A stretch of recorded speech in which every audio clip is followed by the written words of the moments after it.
Je m'appelle Cora, j'ai 31 ans. Et la semaine dernière, ma sonnette caméra a enregistré quelque chose que je n'aurais jamais cru voir. Mes parents se tenaient sur mon porche. Maman s'entraînait à pleurer. Papa marmonnait, « Tu nous manques, ma chérie », comme s'il mémorisait le texte d'une pièce de théâtre scolaire. Et ma sœur, Mélanie, se tenait à côté d'eux, corrigeant chacun de leurs gestes, tel un metteur en scène sur une scène de Broadway. Maman, les larmes doivent venir avant que tu ne dises pardon. Papa, ne croise pas les bras. Ça n'a pas l'air sincère. Ils ont répété 6 fois avant de sonner. Ils ne savaient pas que ma caméra Ring enregistre tout, y compris les 12 minutes qui précèdent le moment où quelqu'un appuie sur le bouton. J'ai regardé l'enregistrement 2 fois. Puis j'ai ouvert la porte, en souriant. Ce que j'ai dit ensuite les a tous les 3 laissés de glace. Avant de continuer, si vous trouvez que cette histoire vaut la peine d'être entendue, prenez un moment pour aimer et vous abonner, mais seulement si vous voulez vraiment savoir ce qui se passe ensuite. Et dites-moi dans les commentaires, d'où est-ce que vous regardez, et quelle heure est-il chez vous? Maintenant, laissez-moi vous ramener 8 mois en arrière, au jour où j'ai découvert que 12 000 $ avaient disparu du compte que j'avais ouvert pour ma grand-mère. En grandissant, j'ai toujours été la facile. Mélanie a eu la plus grande chambre parce qu'elle était plus âgée. Je comprenais. Mélanie avait les nouveaux vêtements, pendant que je portais les siens, usés. Je comprenais. Mélanie a été envoyée dans une université privée, pendant que j'allais à l'université locale, parce que, les finances de la famille sont serrées en ce moment, ma chérie. Tu comprends, n'est-ce pas? J'ai toujours compris. Maman avait cette phrase qu'elle utilisait chaque fois que j'essayais de résister. Pourquoi es-tu si égoïste? Ta sœur en a plus besoin que toi. Cette phrase est devenue la bande-son de mon enfance. Je suis devenue infirmière, j'ai gravi les échelons jusqu'à l'unité de soins intensifs du Providence Portland Medical Center. Un revenu stable, de bons avantages sociaux, un travail que j'aimais sincèrement. Mais d'une manière ou d'une autre, cette stabilité a fait de moi le distributeur de billets de la famille. Cora, Mélanie est entre 2 emplois. Peux-tu l'aider avec son loyer ce mois-ci? Cora, la voiture de ta sœur est en panne. Elle en a besoin pour le travail. Cora, on est un peu à court. Juste jusqu'au mois prochain. Une fois, par curiosité, j'ai tenu le compte. Sur 5 ans, j'avais prêté 34 000 $ à ma famille. Pas un seul dollar n'est jamais revenu. Je me disais que ce n'était pas grave. La famille s'entraide. C'est ce que font les bonnes filles. Mais voilà le problème, quand on est celle qui comprend toujours. Les gens arrêtent de vous demander si vous allez bien. Ils supposent simplement que oui. Ils supposent que vous direz toujours oui. Ils supposent que vos besoins n'existent pas. Et quand vous dites enfin non, c'est là que vous devenez l'égoïste. C'est là que vous devenez le problème. Je ne le savais pas encore, mais Mélanie comptait sur mon incapacité à dire non depuis des années. Et quand j'ai finalement arrêté de jouer le jeu, elle n'est pas seulement devenue furieuse. Elle est devenue stratégique. Il y a 2 ans, la santé de grand-mère Eleanor a commencé à décliner. Elle avait l'assurance maladie, mais les lacunes de couverture étaient terribles. Visite chez les spécialistes, médicaments, kinésithérapie. Les factures s'accumulaient rapidement. J'ai suggéré de créer un compte d'épargne joint. Moi et Mélanie, contribuons ensemble pour aider à couvrir les dépenses de grand-mère. Un effort familial. Excellente idée, a dit Mélanie. Nous mettrons toutes les 2 ce que nous pouvons. J'ai déposé 500 $ chaque mois, comme une horloge. Pendant 2 ans, soit 12 000 $. Un soir, je me suis connecté pour vérifier le solde avant le rendez-vous de cardiologie de grand-mère. 847 $. J'ai fixé l'écran, rafraîchi la page, vérifié à nouveau. 847 $. Mes mains tremblaient quand j'ai appelé Mélanie. Oh, ça, dit-elle, d'une voix légère. Je l'ai déplacé dans une opportunité d'investissement. L'immobilier. Ça doublera en 6 mois. Je te le promets. Tu as pris l'argent destiné aux soins médicaux de grand-mère. Je ne l'ai pas pris. Je l'ai investi. Mon Dieu, Cora, ne sois pas si dramatique. Ce soir-là, j'ai conduit jusqu'à la maison de mes parents. Je pensais qu'ils seraient horrifiés, qu'ils exigeraient que Mélanie rende l'argent. Au lieu de cela, maman m'a regardé avec cette déception familière. Pourquoi essaies-tu de mettre ta sœur dans l'embarras devant la famille? Elle a volé dans le fonds médical de grand-mère. Elle a pris une décision commerciale. Tu réagis de manière excessive. Papa était assis dans son fauteuil, silencieux. Il ne voulait même pas me regarder. Je suis parti cette nuit-là en sachant que quelque chose s'était fondamentalement brisé. Pas seulement ma confiance en Mélanie, mais ma conviction que mes parents me choisiraient un jour, jamais. J'ai bloqué leurs 3 numéros le lendemain matin. 8 mois de silence, 8 mois de paix, jusqu'à ce que quelqu'un sonne à ma porte il y a 3 semaines. Ces 8 mois ont été la première fois où j'ai dormi une nuit entière depuis mes 18 ans. J'ai loué un petit appartement dans le quartier des Arts d'Alberta. Rien d'extraordinaire, juste un T2 avec un minuscule balcon où je gardais mes plantes, poteaux, sansevieria, un figuier lyre que j'étais déterminé à ne pas tuer. Mes collègues ont remarqué le changement. Tu as l'air plus légère, m'a dit mon amie Priya lors d'une garde de nuit, comme si on t'avait enlevé un poids des épaules. Elle n'avait pas tort. Fini les dîners du dimanche où les réussites de Mélanie étaient célébrées, tandis que les miennes étaient ignorées. Fini les petits services qui me coûtaient des centaines de dollars. Fini d'être le paillasson de la famille. J'ai installé une caméra Ring en emménageant, juste par sécurité. Une femme vivant seule, vous savez ce que c'est. J'aimais pouvoir voir qui était à ma porte avant d'ouvrir. La seule personne qui me manquait vraiment était grand-mère. J'ai essayé de l'appeler plusieurs fois, mais Mélanie était toujours par coïncidence là. Oh, grand-mère fait la sieste. Elle ne se sent pas bien aujourd'hui. Je lui dirai que tu as appelé. Grand-mère ne m'a jamais rappelé. Je soupçonnais qu'elle n'avait jamais reçu mes messages. Son 75e anniversaire approchait. Le 15 octobre. Je comptais les jours, essayant de trouver un moyen de la voir sans entrer dans l'orbite de Mélanie. Puis j'ai reçu un texto d'un numéro que je ne reconnaissais pas. Cora, ma chérie, c'est grand-mère qui utilise le téléphone de la voisine. Ma fête pour mes 75 ans est le 15 octobre. Je veux que tu sois là. J'ai quelque chose d'important à dire à la famille. S'il te plaît, viens. Je t'aime. J'ai lu ce message 12 fois. Elle voulait que je sois là, mais je savais que Mélanie y serait aussi. Je n'avais pas encore décidé quoi faire quand, 3 jours plus tard, ma sonnette a retenti. La notification est apparue sur mon téléphone. Mouvement détecté à la porte d'entrée. J'ai ouvert l'application Ring, m'attendant à un livreur ou au chien perdu d'un voisin. Ce que j'ai vu m'a retourné l'estomac. Maman, papa, Mélanie, debout sur mon porche. Mon premier réflexe a été de faire comme si je n'étais pas à la maison. Les laisser sonner, attendre, puis partir. Simple. Mais quelque chose m'a poussé à continuer de regarder. Ils ne sonnaient pas. Ils étaient juste là, à parler. J'ai augmenté le volume. Il faut avoir l'air vraiment désolé, disait Mélanie. Elle avait son téléphone à la main, vérifiant quelque chose à l'écran. Maman a de nouveau répété les larmes. Maman, tamponne tes yeux avec un mouchoir comme ça. Plus naturel. N'essuie pas si vite. Laisse-les couler. Papa s'est éclairci la gorge. C'était quoi ma réplique, déjà? Tu nous manques, ma chérie. S'il te plaît, reviens à la maison. La voix de Mélanie était clinique, directive. Dis-le plus lentement. Plus d'émotion. Papa a réessayé. Tu nous manques, ma chérie. S'il te plaît, reviens à la maison. Mieux, mais décroise les bras. Tu as l'air sur la défensive. J'ai regardé ça pendant 12 minutes.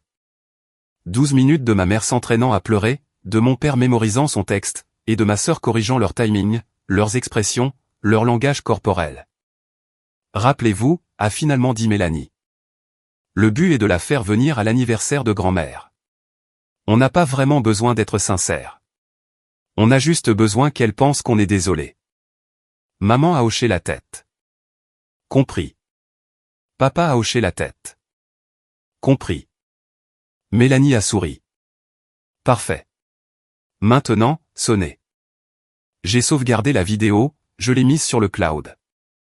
Puis je me suis assise sur mon canapé, le cœur battant, et j'ai pris une décision. J'allais ouvrir cette porte, mais pas de la manière qu'ils attendaient. La sonnette a retenti. Je me suis accordé 30 secondes, j'ai inspiré, expiré, vérifié mon reflet dans le miroir du couloir. Puis j'ai ouvert la porte avec un sourire. La performance de maman a commencé immédiatement. Ses yeux se sont embués. Pile au bon moment. Cora, mon bébé, tu nous as tellement manqué. Maman, dis-je calmement. Combien de fois as-tu répété ça? Elle s'est figée en plein sanglot. La réplique répétée de papa est morte dans sa gorge. Le sang-froid de Mélanie s'est fissuré pendant une demi-seconde. Je l'ai vu. Cet éclair de panique dans ses yeux avant qu'elle ne se reprenne. De quoi tu parles? J'ai montré le petit appareil monté à côté de ma porte. C'est une caméra Ring. Elle enregistre 24h24 et 7h7. J'ai fait une pause. Y compris les 12 minutes avant que vous ne sonniez. Silence. Les fausses larmes de maman se sont arrêtées instantanément. Papa a baissé les yeux. La mâchoire de Mélanie s'est crispée. J'ai tout vu, ai-je continué, gardant une voix stable. La répétition des pleurs, la mémorisation du texte, les notes de mise en scène. J'ai penché la tête. On n'a pas vraiment besoin d'être sincère. On a juste besoin qu'elle pense qu'on est désolé. C'était toi, n'est-ce pas, Mélanie? A commencé Mélanie. Alors, voici ma question. Je me suis appuyé contre le chambranle de la porte, les bras croisés. Que voulez-vous vraiment? Parce que ce n'est clairement pas une réconciliation. Mélanie s'est vite remise. Je dois lui accorder ça. Tu enregistres ta propre famille? C'est une violation de la vie privée. C'est ma propriété. J'ai tout à fait le droit d'enregistrer mon propre Porsche. Tu as changé, Cora. Tu es devenue si froide. J'ai presque ri. Je suis devenu quelqu'un qui ne tombe plus dans le panneau des mises en scène. C'est différent. Papa a finalement parlé, sa voix faible. Le 75e anniversaire de ta grand-mère est la semaine prochaine. Elle veut que tu sois là. Je sais, dis-je. Elle m'a envoyé un texto. Alors, tu viendras. Je les ai regardés tous les trois. Je viendrai pour grand-mère, pas pour vous. Les yeux de Mélanie se sont plissés. Elle n'avait pas l'habitude de perdre le contrôle d'une situation. Si tu viens à la fête, dit-elle, nous devrions arriver ensemble. Montrer à grand-mère que la famille est unie. Non, Cora. J'arriverai seule quand la fête commencera, pas avant. Maman s'est avancée, sa performance abandonnée, remplacée par quelque chose de plus acéré. Tu n'es pas raisonnable. Qu'est-ce que ça donnera si tu arrives séparément? Les gens poseront des questions. Alors, qu'ils en posent. Ta grand-mère a 75 ans.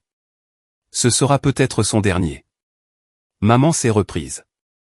Recalibrée. C'est important pour elle. Elle veut sa famille réunie. Et je serai là, juste pas à vos conditions. Le téléphone de Mélanie a vibré. Elle a jeté un coup d'œil à l'écran et quelque chose a traversé son visage. De la tension. De l'inquiétude. Je dois prendre cet appel. Elle s'est éloignée du Porsche, nous tournant le dos. Tyler, je t'ai dit que je m'en occupais. Non, elle n'a pas encore accepté. Je sais que la date limitait. Je n'ai pas pu entendre le reste, mais j'en ai assez entendu. Date limite? Quand Mélanie est revenue, son sang-froid était plus mince, des fissures apparaissant sous la surface. Quelle date limite, ai-je demandé. Ça ne te regarde pas. Intéressant, parce que vous êtes sur mon Porsche à me demander des faveurs. Il semble que certaines choses me regardent, définitivement. Maman est intervenue rapidement. Concentrons-nous sur l'anniversaire. Samedi chez grand-mère, 14h. Je serai là à 14h. Et tu ne feras pas de scène. J'ai souri, le même sourire calme que je leur avais offert en ouvrant la porte. Je ne suis pas celle qui met en scène, maman. Tu te souviens. Ils sont partis sans un mot de plus. Je les ai regardés s'éloigner en voiture, puis je suis rentré et j'ai regardé la vidéo de la Ring une dernière fois. Il se passait quelque chose avec Mélanie. Quelque chose de plus grand que le simple fait de vouloir que je sois à une fête d'anniversaire, et j'allais découvrir quoi. Cette nuit-là, je n'ai pas pu dormir. Pas parce que j'étais contrarié. J'avais fait la paix avec le dysfonctionnement de ma famille il y a des mois. Mais l'appel téléphonique de Mélanie me revenait sans cesse en tête. Je m'en occupe. La date limite? Quelle date limite? Pourquoi? J'ai sorti mon téléphone et j'ai parcouru mes anciens contacts jusqu'à trouver la seule personne de ma famille en qui j'avais encore confiance, tante Diane, la sœur cadette de maman, une avocate en droit de la famille avec une tolérance zéro pour les absurdités.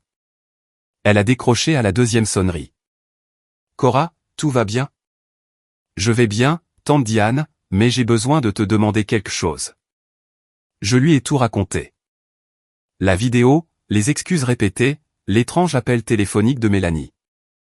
Quand j'ai eu fini, Diane a poussé un long soupir. J'aimerais pouvoir dire que je suis surprise. Tu ne le es pas. Ma chérie, je vois clair dans le jeu de Mélanie depuis qu'elle a 16 ans et qu'elle a convaincu tes parents de lui acheter une voiture en pleurant sur sa dépression. Elle est douée. Je dois lui accorder ça. Sais-tu ce qui se passe? Pourquoi ils ont si désespérément besoin de moi à la fête? Une pause, puis, je voulais justement t'appeler. Ta grand-mère m'a posé des questions sur le droit des successions le mois dernier. J'ai eu le souffle coupé. Quoi? Elle reconsidère certaines choses. La maison, en particulier. Elle ne m'a pas donné de détails, mais Diane a hésité. Je pense qu'elle a des doutes sur certains membres de la famille. La maison. La maison victorienne de grand-mère à Laurelhurst, celle où elle vivait depuis 40 ans, valant près de 800 000 $. Mélanie est inquiète, dis-je lentement. C'est pour ça qu'elle a besoin de moi là-bas. Si grand-mère voit la famille unie, elle ne changera peut-être rien. Mais si elle sent un conflit, elle posera des questions. Exactement. J'ai remercié Diane et j'ai raccroché. Donc, c'était ça. Mélanie n'essayait pas de se réconcilier avec moi. Elle essayait de gérer un récit, et je venais de devenir une menace pour son plan. Le lendemain matin, j'ai fait quelque chose que je n'avais pas fait depuis 8 mois. J'ai ouvert notre ancien groupe de discussion familiale. J'avais quitté le groupe quand j'avais coupé les ponts, mais je n'avais pas supprimé l'historique. Une partie de moi savait que j'en aurais peut-être besoin un jour. J'ai remonté des mois de messages, dépassant les vœux d'anniversaire que je n'avais jamais reçus, les photos de vacances où je n'étais pas, jusqu'à ce que je trouve ce que je cherchais. Mélanie à maman, il y a 6 mois, si Cora demande le remboursement de l'argent, dis-lui juste que je traverse une période difficile. Elle n'insistera pas. Réponse de maman, elle n'insiste jamais. Cette fille te donnerait son dernier dollar si tu pleurais assez fort. Mélanie, exactement. C'est ce qui la rend utile. Utile. J'ai fixé ce mot jusqu'à ce que ma vision se brouille. J'ai continué à faire défiler. Plus de messages, plus de schémas. Dis juste à Cora que c'est pour la famille. Elle ne peut pas dire non à ça. Cora est trop gentille. Elle ne nous coupera jamais vraiment les ponts. C'est la facile. Elle l'a toujours été. J'ai tout capturé, chaque message, chaque rejet désinvolte de mes sentiments, chaque manipulation coordonnée. Puis j'ai créé un dossier sur mon téléphone, la vidéo de la rigne, les captures d'écran du groupe de discussion, 8 mois de silence, enfin doté d'une voix. Je n'allais pas à la fête de grand-mère pour faire une scène. Je n'allais pas crier, ni pleurer, ni supplier pour des excuses que je n'obtiendrais jamais. J'allais faire quelque chose de beaucoup plus simple. J'allais dire la vérité. Et pour une fois, j'allais avoir des preuves. Si vous avez déjà conservé des preuves de la manipulation de quelqu'un, texto, enregistrement, n'importe quoi, les avez-vous déjà utilisées? Ou les avez-vous gardées, en attendant le bon moment? Dites-le moi dans les commentaires. Cette histoire est sur le point de devenir intense, et je veux que vous soyez avec moi. Samedi est arrivé plus vite que prévu. J'ai passé la nuit de vendredi à préparer ma tenue. Rien de dramatique, juste une simple robe bleu marine, des bijoux modestes, des chaussures plates confortables. Je ne cherchais pas l'attention. Je cherchais la présence. Tante Diane a appelé cet après-midi-là. Je serai à la fête. Si tu as besoin de quoi que ce soit, trouve-moi.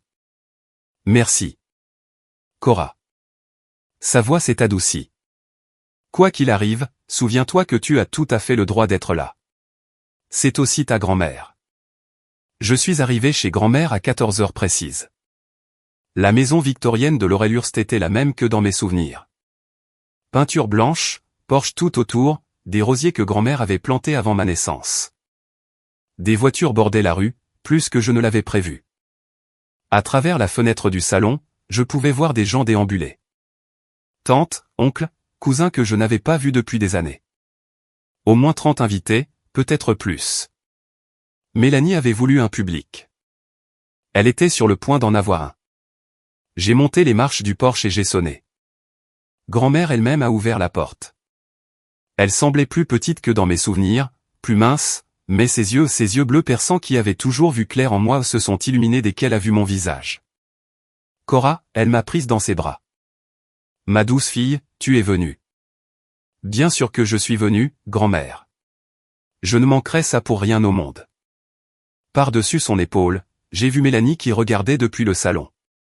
Elle avait une coupe de champagne à la main et un sourire qui n'atteignait pas ses yeux. Maman se tenait à côté d'elle. Papa était près de la cheminée, l'air mal à l'aise. Entre, entre. Grand-mère a pris ma main. J'ai une place gardée pour toi. Elle m'a fait traverser la maison, passant devant les regards curieux des parents, les sourires forcés de mes parents, jusqu'à une chaise à côté de la sienne. Pas dans le coin où Mélanie avait probablement prévu de me mettre, mais juste à côté de l'invité d'honneur. Le message était clair. La fête s'est déroulée autour de moi dans un tourbillon de conversations légères et de hors-d'œuvre. La cousine Rachel m'a posé des questions sur mon travail. L'oncle Marcus a complimenté ma robe. Des gens qui ne m'avaient pas parlé depuis des années me trouvaient soudain fascinante. Je savais pourquoi. Dans les familles comme la nôtre, l'absence crée le mystère. 8 mois de silence signifiaient 8 mois où Mélanie contrôlait le récit. Et maintenant, tout le monde voulait voir si l'histoire correspondait à la personne. Tante Diane m'a trouvé près de la table du buffet. Comment tu tiens le coup? Mieux que prévu. J'ai jeté un coup d'œil vers Mélanie, qui tenait salon près du piano. Elle me surveille comme un faucon. Elle est nerveuse. Diane a baissé la voix. J'ai parlé à ta grand-mère hier. Elle prévoit de faire une annonce aujourd'hui à propos de la maison. Mon cœur a raté un battement. Quel genre d'annonce? Elle n'a pas voulu me donner de détails, mais elle a dit, Diane a fait une pause, choisissant ses mots avec soin, elle a dit qu'elle observait, qu'elle faisait attention à qui la traite avec un amour sincère et qui veut juste quelque chose d'elle. De l'autre côté de la pièce, grand-mère parlait à l'une de ses voisines, mais ses yeux dérivaient sans cesse vers Mélanie avec une expression que je n'arrivais pas à déchiffrer. Mélanie n'en a aucune idée, dis-je doucement. Elle pense que cette fête est sa scène. Mélanie pense que tout est sa scène. Diane a touché mon bras. Sois juste toi-même aujourd'hui. C'est tout ce que tu as à faire. Et si les choses tournent mal, alors tu m'as, moi, et tu as la vérité. Elle a soutenu mon regard. Dans cette famille, c'est plus que ce que la plupart des gens n'ont jamais. J'ai hoché la tête, sentant le poids de mon téléphone dans la poche de mon cardigan. La vidéo de la rigne, les captures d'écran, la vérité. Je n'avais pas l'intention de les utiliser, mais si Mélanie me poussait, j'étais prête. Au milieu de la fête, Mélanie est passée à l'action. Elle m'a acculé près du couloir, loin de la foule. Son sourire était doux, sa voix tout sauf. Je suis surprise que tu sois vraiment venue. Pourquoi? Grand-mère m'a invité. Grand-mère invite tout le monde. Ça ne veut pas dire que tout le monde a sa place.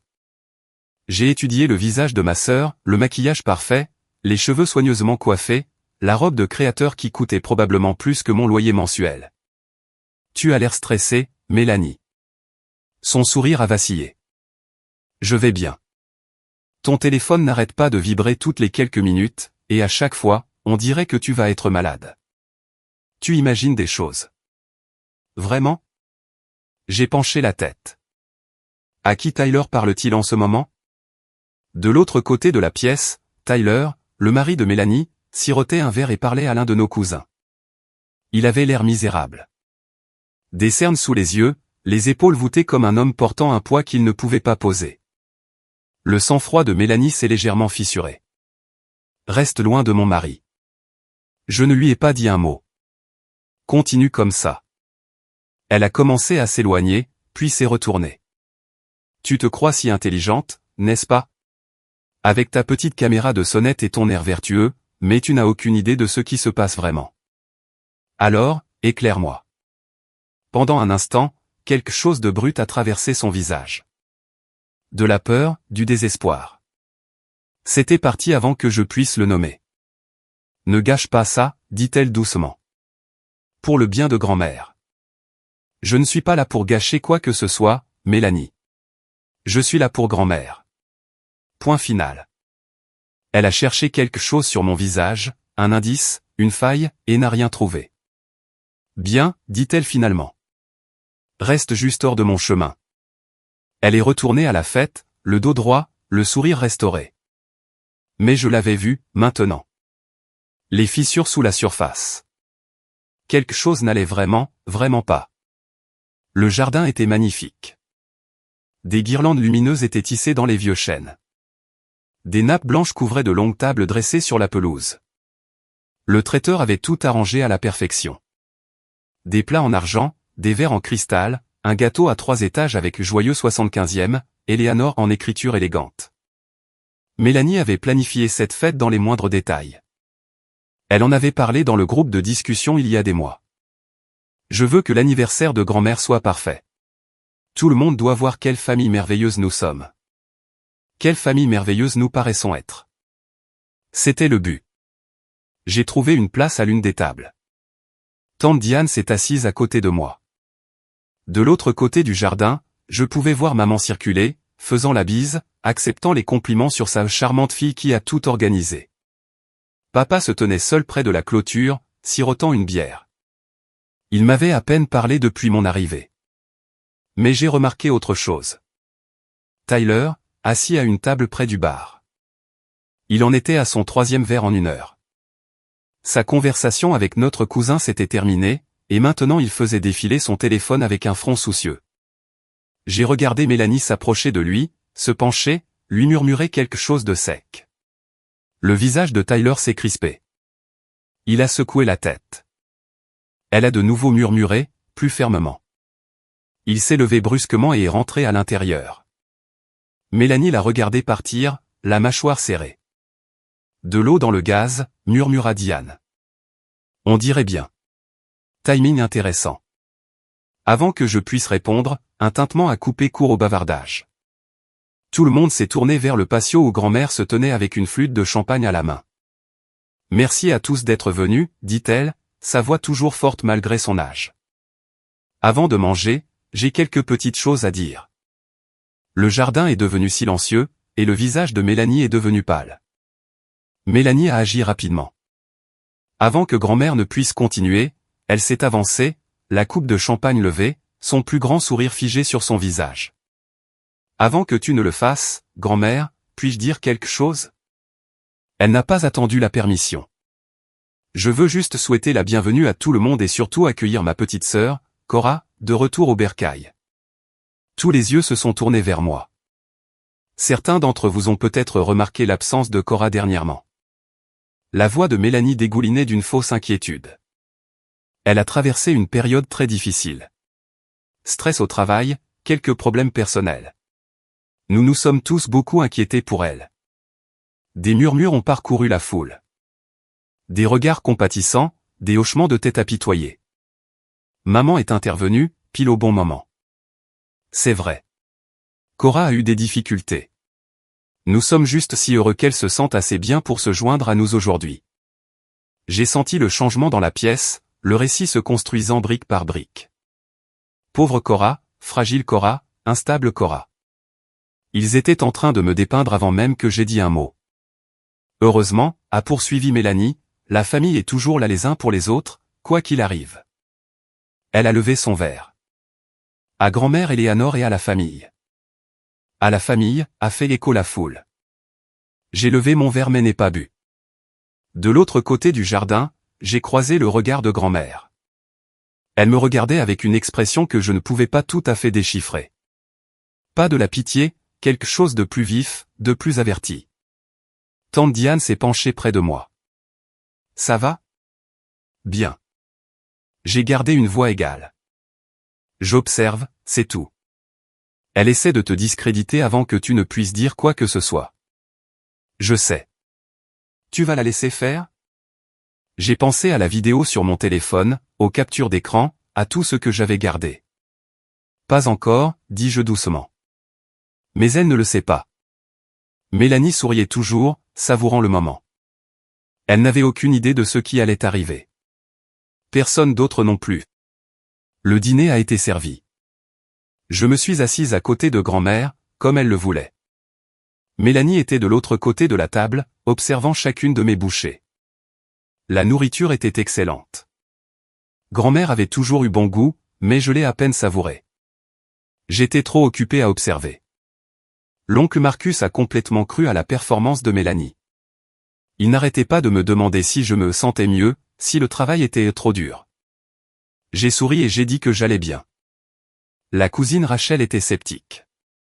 Elle n'arrêtait pas de jeter des regards entre moi et Mélanie, les yeux plissés. Elle avait toujours été perspicace. Tante Diane a mangé calmement, son visage de poker d'avocate ne laissant rien paraître. Et grand-mère? Grand-mère observait tout. Quand Mélanie s'est excusée pour aller aux toilettes, j'ai senti la main de grand-mère sur la mienne. Tu es très patiente, dit-elle doucement. Pardon? J'ai vu ton visage quand Mélanie a fait son petit discours. Les yeux de grand-mère étaient pleins de savoir. La plupart des gens auraient interrompu, se seraient défendus. Est-ce que ça aurait aidé? Non, elle a serré ma main. Ça n'aurait pas aidé. Alors j'attendrai. Grand-mère m'a étudié un long moment. Tu as changé, Cora. Pas de la manière que ta mère prétend. Tu as pris racine. Je n'étais pas sûr de quoi répondre à ça. J'ai quelque chose à discuter avec la famille après le dîner, a-t-elle poursuivi. Quelque chose d'important. Quand je le ferai, je veux que tu écoutes. Vraiment écoute. Bien sûr, grand-mère. Et quoi qu'il arrive, elle s'est penchée plus près, sache que je vois plus de choses que les gens ne le pensent. Mélanie est revenue à table, son sang-froid retrouvé. Grand-mère a lâché ma main et est retournée à son repas comme si de rien n'était. Mais ces mots me sont restés. Je vois des choses. Que avait-elle vu exactement? Et qu'avait-elle l'intention de faire à ce sujet? Après le dîner, je me suis excusé pour aller aux toilettes. En revenant, je suis passé devant la fenêtre ouverte de la cuisine.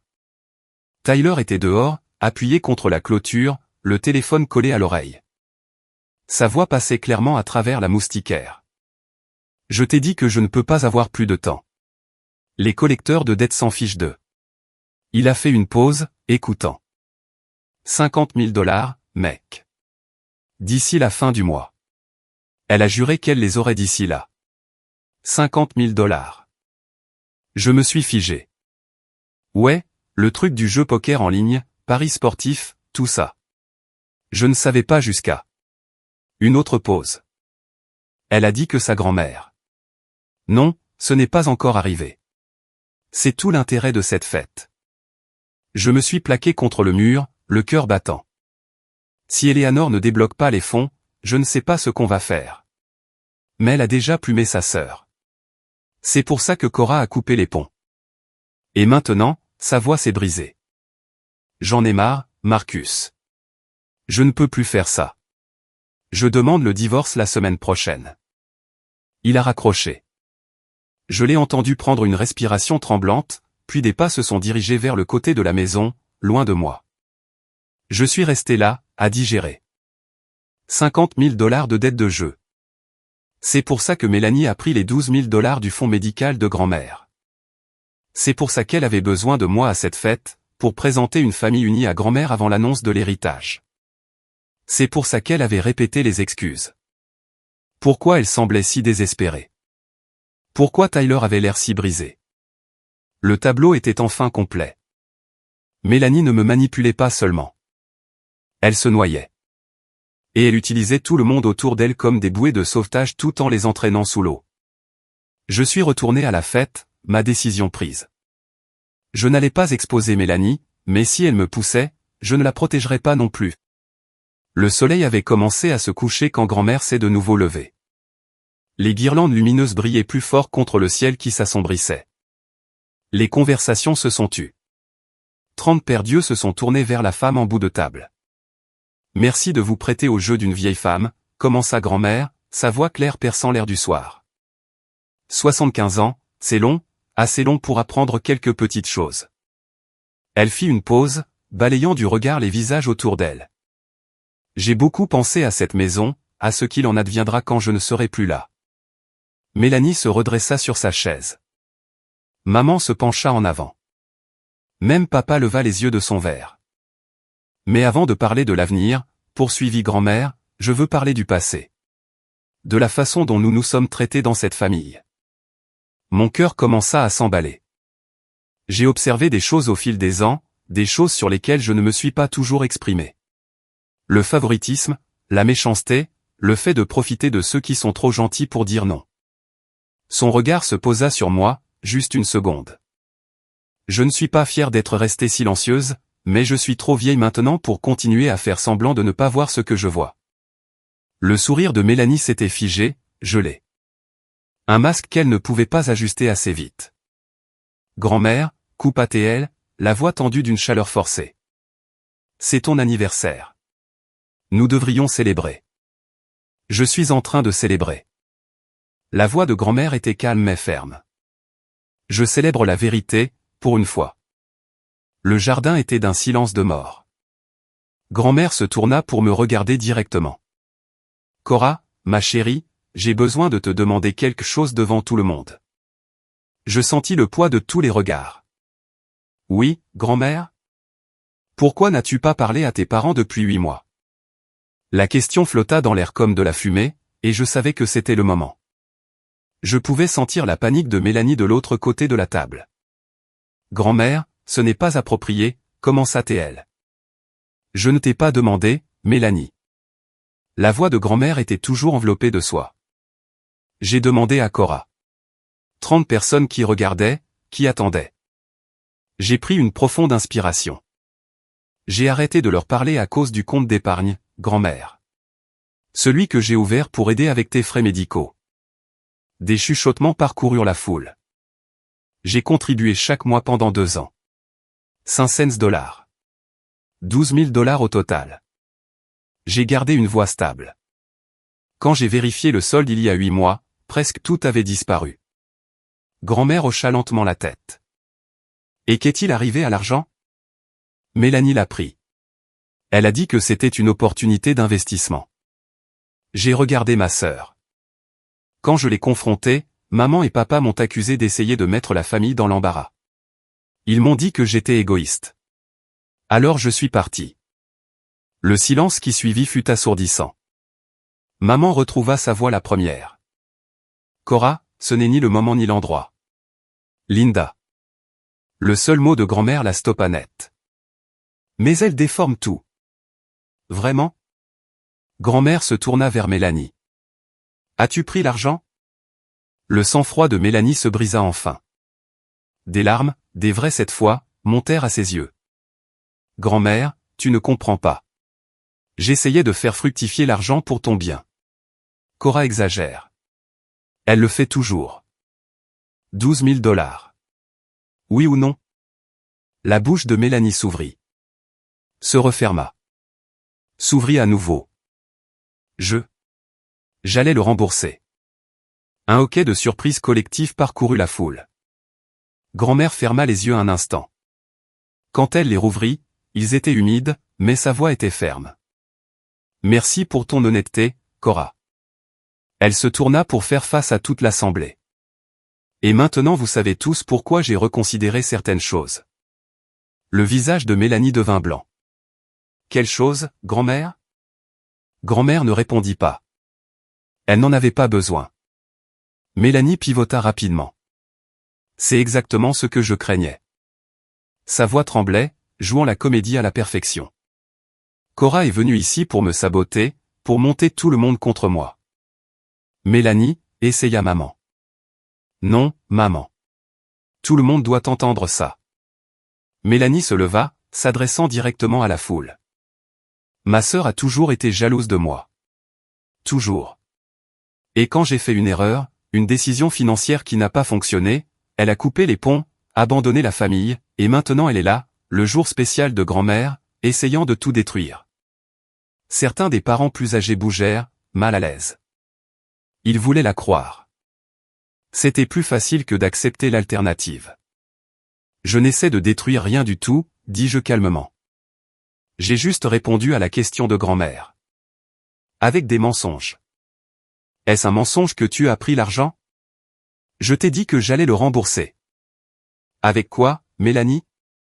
La question a atterri comme un coup de poing. Elle n'avait pas de réponse, car nous connaissions toutes les deux la vérité. Il n'y avait pas d'argent. Il n'y en avait jamais eu. Tyler se leva soudain de sa chaise. Tout le monde se tourna. Son visage était rouge d'alcool, de honte, de quelque chose qui couvait depuis trop longtemps. Dis-leur, dit-il doucement. Mélanie se raidit. Tyler, assieds-toi. Dis-leur, Mel, ou je le ferai. Tyler. 50 000 $. Sa voix se brisa. C'est ce qu'elle doit. Dette de jeu, pari en ligne. Elle vous ment à tous depuis des années. Le jardin explosa. Des halètements, des chuchotements. Quelqu'un laissa tomber un verre.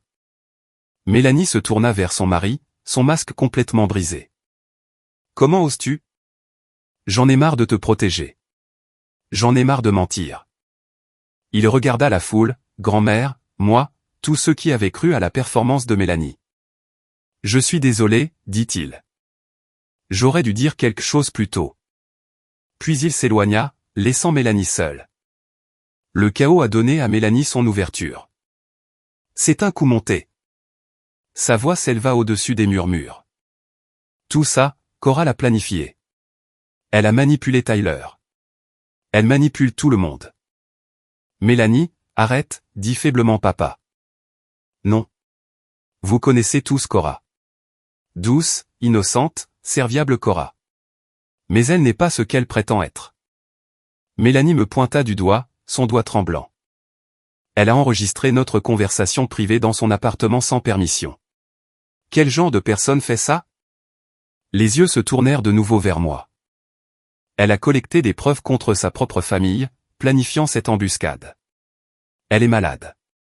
Elle a besoin d'aide, pas d'un public. Le récit changeait. Je pouvais le sentir.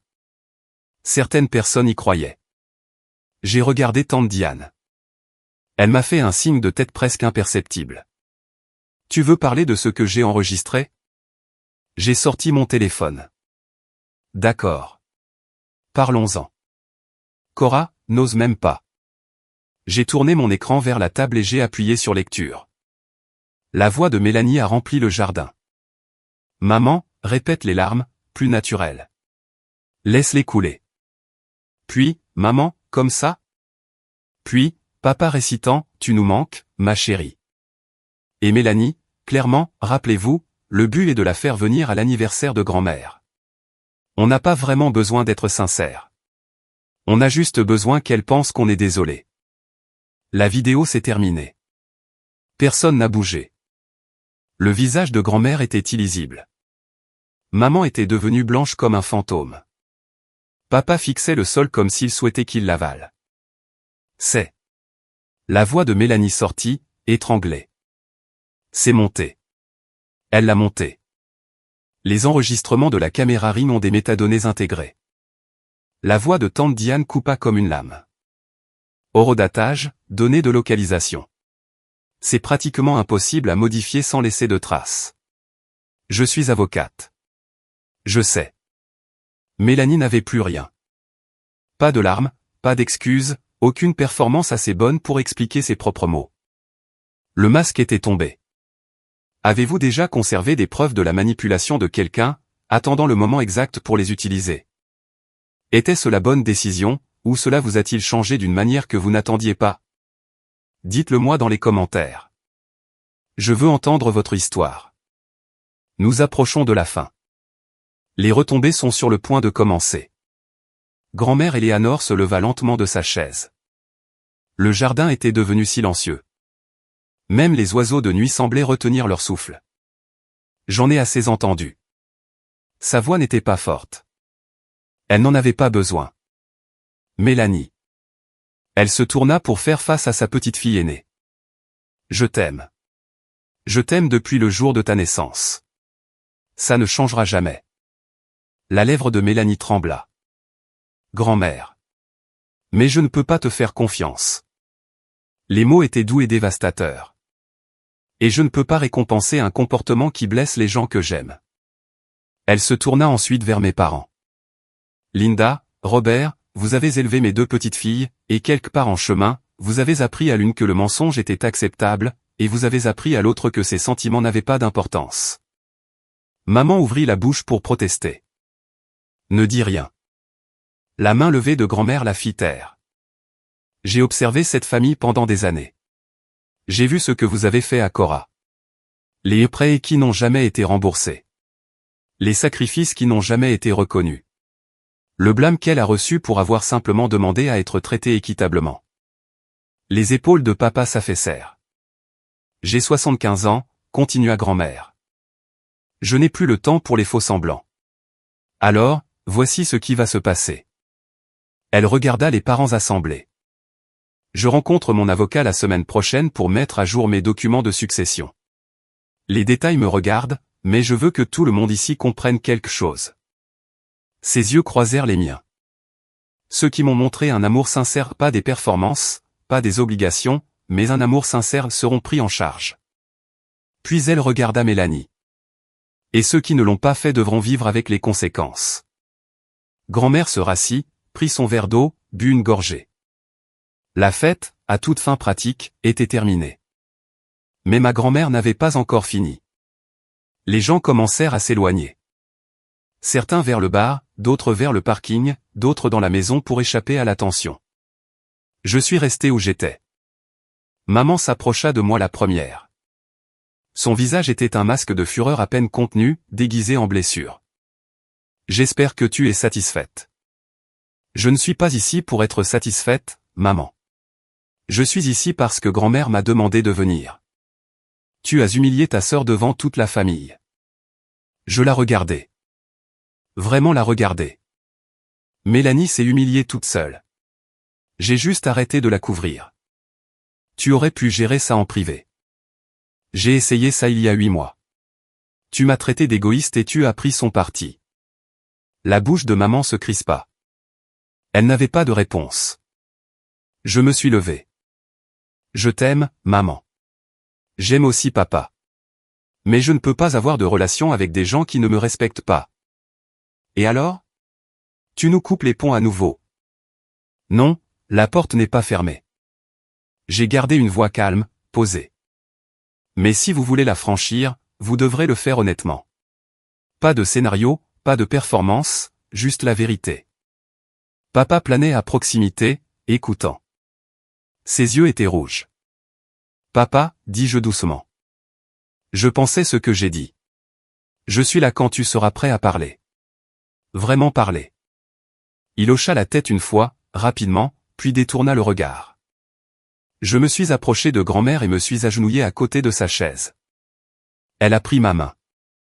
Merci, dis-je, d'avoir demandé, d'avoir écouté. Oh, merci d'avoir dit la vérité. Elle serra mes doigts. Il faut du courage pour être honnête dans une famille qui préfère les mensonges confortables. Je l'ai serré dans mes bras plus longtemps que d'habitude, plus fort que d'habitude. Joyeux anniversaire, grand-mère. Le plus beau cadeau que j'ai reçu depuis des années. Ses yeux brillaient de larmes. Te revoir. Je n'étais pas de retour. Pas vraiment. Mais je n'étais pas parti non plus. J'ai trouvé Mélanie près des rosiers. Elle était seule, le mascara coulé, la coupe de champagne vide. La fête continuait autour d'elle, mais personne ne s'approchait. Les gens qui avaient loué ses talents d'organisatrice une heure plus tôt lui faisaient maintenant un large détour.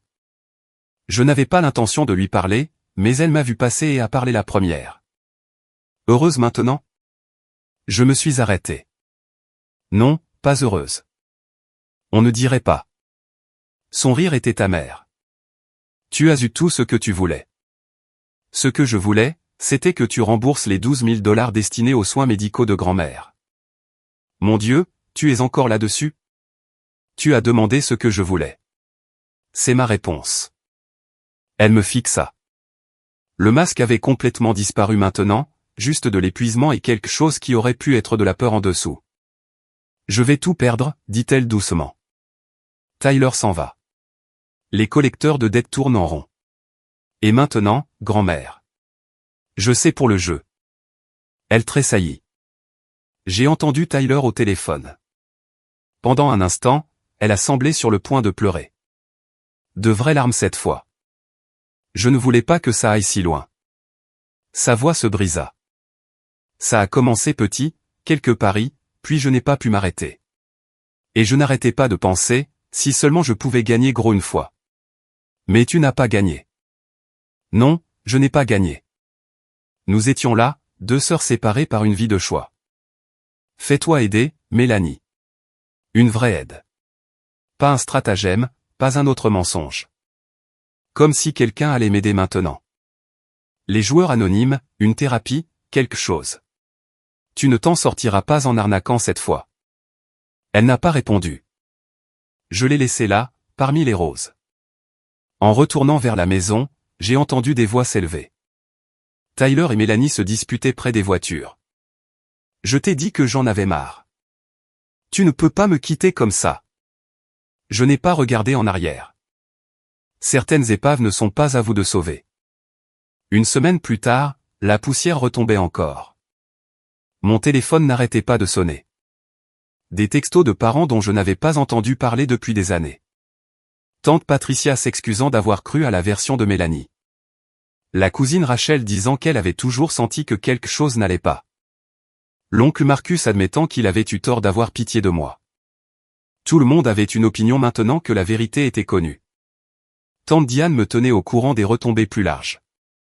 Tyler a demandé le divorce 3 jours après la fête. Il documentait le jeu de Mélanie depuis des mois, apparemment pour monter un dossier. Il m'a envoyé un message par l'intermédiaire de Diane, je suis désolé de ne pas avoir dit quelque chose plus tôt. J'avais honte. Je comprenais la honte. Elle fait des lâches de gens qui pourraient autrement être courageux. Mélanie a retiré la moitié de la famille de ses amis sur les réseaux sociaux. L'autre moitié l'a retirée. Son site web immobilier a disparu. Personne ne savait si elle avait perdu sa licence ou si elle ne pouvait tout simplement pas affronter le monde. Maman m'a appelé une fois. Juste une fois. Je ne sais pas ce que tu veux que je te dise, Cora. Moi non plus, maman. Une longue pause. J'ai besoin de temps pour digérer tout ça. Moi aussi. Elle a raccroché sans dire au revoir, mais elle n'avait pas crié, ne m'avait pas blâmé. C'était peut-être un progrès. C'était peut-être juste de l'épuisement. Papa a envoyé un email. 3 phrases. Cora, je t'aime. Je suis désolé. Quand tu seras prête, je serai là.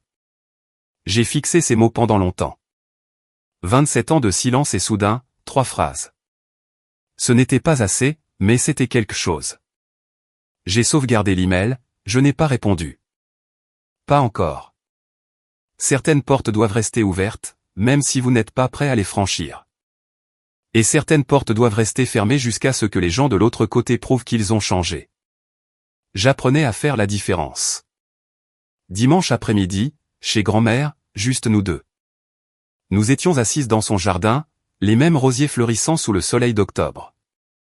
Elle avait préparé du thé, de l'Earl Grey, mon préféré, et avait disposé des sablés sur la porcelaine de sa mère. Tu as l'air reposé, dit-elle. Pour la première fois depuis des années, honnêtement. Elle hocha la tête, comprenant plus que je n'en avais dit. J'ai rencontré mon avocat mardi, mentionna-t-elle nonchalamment, en sirotant son thé. Grand-mère, tu n'es pas obligée. Je ne te dis pas ce que j'ai décidé. Ce sont mes affaires. Ses yeux pétillaient. Je te dis juste que j'ai décidé. J'ai ri malgré moi. D'accord. Mais je veux que tu saches quelque chose, Cora. Elle posa sa tasse. Tu n'as pas fait ça pour la maison. Je le sais. Bien sûr que non. Certains l'auraient fait. Certains l'ont fait. Elle sourit malicieusement. Sans citer de nom. Mais tu es venu à mon anniversaire parce que je te l'ai demandé. Tu as dit la vérité parce que je te l'ai demandé. Et tu aurais fait ces deux choses même si je n'avais rien à laisser à personne. J'ai senti les larmes me piquer les yeux. Tu es la seule personne dans cette famille qui ne m'a jamais rien demandé. Grand-mère tendit la main et prit la mienne. Sais-tu à quel point c'est rare? À quel point c'est précieux? Je voulais juste passer du temps avec toi. Je sais, ma chérie. C'est exactement ce que je veux dire. Nous sommes restés assises dans un silence confortable, regardant les abeilles dériver entre les roses. Viens dîner dimanche prochain, dit-elle finalement. Et le dimanche d'après, et tous les dimanches que tu pourras. J'aimerais beaucoup. Bien, parce que j'ai 75 ans et je compte passer le temps qu'il me reste avec des gens qui m'aiment pour moi. Elle serra mes doigts. Pas pour ce que je peux leur donner. Marché conclu. Pour la première fois depuis des années, j'avais l'impression d'avoir une famille. Une petite, mais une vraie. Le texto est arrivé 2 semaines après la fête. Le nom de Mélanie sur mon écran. J'avais débloqué son numéro, non par pardon, mais par curiosité. Tu es heureuse maintenant? Tu as ruiné ma vie. J'ai fixé le message pendant longtemps. Puis un autre est arrivé. Tyler est parti. Tu le savais? Bien sûr que tu le savais. Tu l'as probablement aidé. Je n'ai pas répondu. Grand-mère ne répond plus à mes appels. Maman et papa me parlent à peine. Tout le monde dans la famille me regarde comme si j'étais une criminelle. Toujours rien de ma part. C'est ce que tu voulais, n'est-ce pas? Pauvre petite Cora. Toujours la victime. Maintenant, tout le monde a pitié de toi. Mes pouces planaient au-dessus du clavier. Une partie de moi voulait répondre, me défendre, expliquer, essayer une fois de plus de renouer avec la sœur que j'avais aimée autrefois. Mais je savais mieux maintenant. Rien de ce que je dirais ne changerait quoi que ce soit. Mélanie n'envoyait pas de texto pour se réconcilier. Elle envoyait un texto pour se décharger de sa culpabilité sur moi, pour faire de moi la méchante de son histoire, afin de ne pas avoir à l'être. Un autre message est apparu. La maison aurait dû être à moi. Je suis l'aîné. J'ai tout fait pour cette famille. Et toi, tu arrives avec ta petite vidéo et tu m'enlèves tout. Le voilà. La maison, l'héritage, la chose qui l'avait inquiété depuis le début. Elle pensait toujours que c'était une question d'argent. Elle ne comprenait toujours pas. J'ai de nouveau bloqué son numéro, j'ai posé mon téléphone, j'ai regardé par la fenêtre la pluie qui striait la vitre. Ma sœur se noyait dans un trou qu'elle avait elle-même creusé. Et elle voulait que je saute dedans après elle. Pas cette fois. Plus maintenant. Il y a des gens qu'on ne peut pas sauver. Il y a des gens qui ne veulent pas être sauvés. Ils veulent juste de la compagnie dans les décombres. Cette nuit-là, je me suis assise dans mon appartement avec une tasse de thé et le silence que j'avais mérité. Le figuier lyre était florissant. 3 nouvelles feuilles depuis que j'avais coupé les ponts. J'aime à penser qu'il avait senti le changement en moi, le poids qui s'enlevait, l'air qui s'éclaircissait. J'ai pensé à tout ce qui s'était passé, la vidéo, la fête, la révélation. Certains qualifieraient ce que j'ai fait de vengeance. Mais ça ne ressemblait pas à une vengeance. C'était comme expirer, comme être enfin autorisé à raconter ma version de l'histoire. Pendant des années, j'avais ravalé ma peine pour préserver la paix. J'avais cru qu'aimer quelqu'un signifiait endurer tout ce qu'il vous faisait subir. Que famille était un mot qui effaçait toute responsabilité. J'avais tort. L'amour n'est pas une souffrance silencieuse. C'est de l'honnêteté. C'est du respect. C'est se choisir mutuellement. Pas par obligation, mais parce qu'on le veut sincèrement. Mélanie ne m'a jamais choisi. Elle m'a utilisé. Et mes parents l'ont laissé faire. Ce n'était pas de l'amour. C'était de la commodité. J'ai pensé à la fille que j'étais. Celle qui tressaillait au mot égoïste. Celle qui donnait, donnait et donnait jusqu'à ce qu'il ne reste plus rien. Elle fait toujours partie de moi, probablement pour toujours. Mais ce n'est plus elle qui commande. C'est moi. Et cette version de moi, celle qui dit non, qui garde des preuves, qui refuse d'être un paillasson, c'est elle que j'apprends à aimer. Pas parce qu'elle est parfaite, pas parce qu'elle a eu sa vengeance, mais parce qu'elle a finalement arrêté de s'abandonner pour des gens qui ne méritaient pas sa loyauté. Dehors, la pluie de Portland continuait de tomber, douce, régulière, purifiante. J'ai fini mon thé et je suis allé me coucher. Demain, j'avais du travail. Et dimanche, je dînais avec grand-mère. C'était assez. Pour la première fois de ma vie, c'était plus qu'assez. Un mois plus tard, la vie avait trouvé un nouveau rythme. Le travail à l'hôpital, les dîners avec grand-mère tous les dimanches, les promenades dans le quartier des Arts d'Alberta pendant mes jours de congé, la thérapie un jeudi sur deux, quelque chose que j'avais finalement commencé après des années à me dire que j'allais bien. Je n'allais pas bien. Pas complètement. Peut-être que personne ne l'est jamais. Mais j'apprenais, je grandissais, je guérissais. Grand-mère et moi avions pris une routine facile.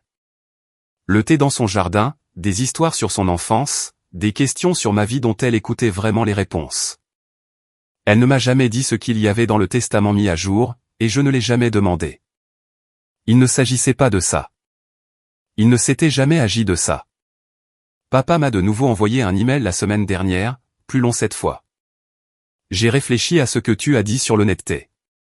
Je ne sais pas si je suis encore prêt à avoir cette conversation, mais je veux que tu saches que j'essaie. J'ai rejoint un groupe de soutien pour les parents qui ont endommagé les relations avec leurs enfants adultes. J'apprends des choses que j'aurais aimé comprendre il y a des années. Je t'aime, papa. J'ai pleuré en le lisant. Puis j'ai répondu. Ça signifie plus que tu ne l'imagines. Je t'aime aussi. Je suis là quand tu seras prêt. Maman n'a pas repris contact. Peut-être qu'elle le fera, peut-être pas. J'ai fait la paix avec les deux possibilités. Et Mélanie. Aux dernières nouvelles, elle s'était inscrite aux joueurs anonymes. Tyler l'a dit à tante Diane pendant la procédure de divorce. Il voulait que je le sache. J'espère que ça l'aidera. Sincèrement. Mais elle n'est plus ma responsabilité. Ma responsabilité, c'est envers moi-même, envers la vie que je construis, envers les limites que j'apprends à maintenir. La porte n'est pas verrouillée, mais elle n'est pas grande ouverte non plus. Elle est exactement là où elle doit être. Et moi aussi. Après que tout se soit calmé, j'ai passé de nombreuses nuits à réfléchir à une question. Pourquoi? Pas pourquoi m'ont-ils fait ça? C'est une question de victime, et j'en avais fini d'être une victime. Je voulais dire, pourquoi est-ce que ça arrive? Pourquoi des familles comme la mienne existent-elles? Voici ce que j'ai compris. Ma sœur n'est pas mauvaise. Je sais que c'est difficile à croire après tout ce que je vous ai raconté. Mais Mélanie ne s'est pas réveillée un jour en décidant de devenir une manipulatrice. Elle a grandi en s'entendant dire qu'elle était spéciale, l'enfant prodige, celle qui réussirait. Et quand la réalité n'a pas correspondu à ses attentes, quand son entreprise a eu des difficultés, quand le jeu a dégénéré, quand son mariage s'est fissuré, elle n'avait pas les outils pour y faire face. Alors, elle a joué un rôle, parce que c'est tout ce qu'elle savait faire. Les psychologues appellent cela l'adaptation narcissique. Lorsque tout votre sentiment de valeur dépend de votre apparence de succès, vous ferez n'importe quoi pour maintenir cette image, même si cela signifie utiliser les gens qui vous aiment. Je ne l'excuse pas. Comprendre quelqu'un n'est pas la même chose que lui pardonner. Mais la compréhension m'aide à arrêter d'attendre des excuses qui ne viendront jamais. Et mes parents, ils n'étaient pas des monstres non plus. Ils avaient peur. Maman était terrifiée par les conflits, par le jugement de la famille élargie, par la vérité sur sa fille parfaite. Papa avait peur de tout. Plus facile de suivre maman. Plus facile de se taire. Plus facile de laisser quelqu'un d'autre porter le chapeau. La peur rend les gens petits. Elle leur fait choisir le confort plutôt que la justice. Je comprends. J'avais peur aussi, autrefois. Peur d'être traité d'égoïste, d'être la difficile, de perdre la famille dont je pensais avoir besoin. Voici ce que j'ai appris. Certaines peurs valent la peine d'être affrontées, et certaines familles ne valent que ce qu'il vous en coûte pour les garder. Si tout cela vous semble familier, si vous êtes le facile de votre famille, le pacificateur, celui qui comprend toujours, je veux que vous sachiez quelque chose. Être gentil est magnifique. Mais la gentillesse sans limite, c'est juste de l'auto-abandon déguisé en vertu. Vous avez le droit de dire non. Vous avez le droit de garder des preuves. Vous avez le droit d'aimer les gens et de vous protéger d'eux. Ces choses ne sont pas des contradictions. C'est de la survie. Et si quelqu'un vous traite d'égoïste parce que vous refusez d'être utilisé, cela vous dit tout ce que vous devez savoir sur ce qu'ils obtenaient de vous. Faites confiance à votre instinct. Je l'ai finalement fait, et ça m'a sauvé la vie. Si vous avez déjà dû fixer des limites avec les personnes qui vous ont élevé, vous savez que c'est l'une des choses les plus difficiles qu'une personne puisse faire. Ça ne veut pas dire que vous ne les aimez pas. Ça veut dire que vous avez enfin appris à vous aimer vous-même, aussi. Avez-vous été dans une situation comme la mienne? Avez-vous conservé des preuves, tracé une ligne, vous êtes-vous éloigné de personnes qui ne méritaient pas votre loyauté? Dites-le moi dans les commentaires. Votre histoire compte, et vous pourriez aider quelqu'un d'autre à trouver le courage de raconter la sienne. Si cela a résonné en vous, s'il vous plaît, aimez, abonnez-vous, et activez la cloche. Et si vous voulez plus d'histoires comme celle-ci sur la famille, les limites, et trouver son chemin à travers le désordre, consultez la description. J'ai mis des liens vers quelques-unes qui, je pense, vous parleront. Merci de m'avoir écouté. Merci d'être là. Et merci de croire.